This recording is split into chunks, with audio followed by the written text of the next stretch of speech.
Good evening, everyone. My name is Paul Young. I'm just going to walk you through the wealthiest income, or the top 1% in Canada, to kind of give you an assessment and understanding of how they contribute to the overall economy, especially the taxation base, and more in general, how their income is redistributed as part of funding healthcare and education. Now, my presentation is only one perspective of the wealthiest Canadians, or the top 1% in the country. You're more than apt to go out and read different statements from Broadbent Institute, or even looking at the bank reports, or even Fraser Institute, to give a perspective of their view of the top 1% and how they contribute in the overall taxation base. Here's a little bit brief analysis of myself. I'm a CPA, CGA by trade.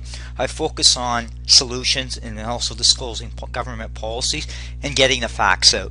You're more than apt to follow my YouTube channel, and I make different statements on government policies or the economy to kind of put things in a different perspective.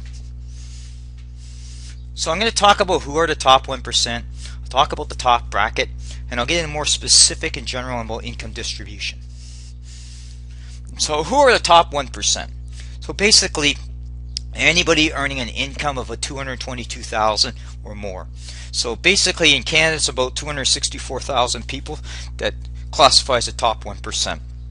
Now what you're also seeing here with this breakdown, it shows you the next brackets down. So basically you've got 89,000 where the top 10% in the country make income above that range.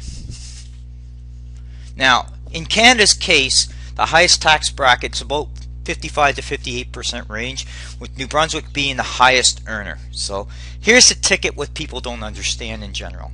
When you make an income at that level, there's different ways to earn income, because income's earned at different rates. Whether you get dividend tax credits, whether you operate a small business, there's different ways to basically earn income at different rates. That's something that's not necessarily understood. Everybody thinks it's about tax loopholes. It's not. It's about how these individuals earn income in terms of themselves. They could be lawyers, they could be doctors, they could be business professionals. They could operate their own small business. That's all part of looking at the overall flow of income. That statement being said, likely what needs to happen is probably relooking at the overall Income Tax Act, especially when we get into passive rules in terms of earning income at an investment level. That's for a greater discussion in overall tax policy, which I won't cover in this presentation.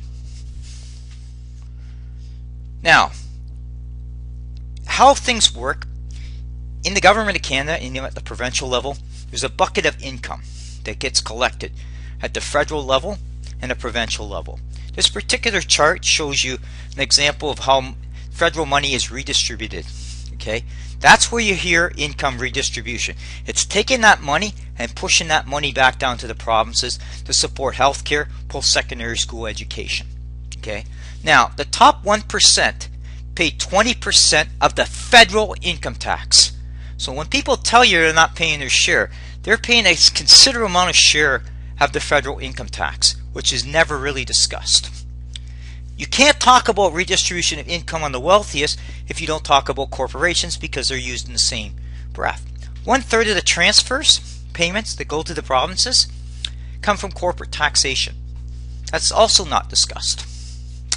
Equalization. This is where equal provinces get the same level of healthcare and support, so they get money from these rich provinces like Alberta, Saskatchewan, BC, to give you a flow of income from royalties from the oil sands. So that supports income redistribution. Now, this slide here gives you an idea. Okay, what's not really truly understood is that you can tax the 1% at a higher rate, but they have accountants, they have tax lawyers, so they know how to use the Income Tax Act and work within the rules.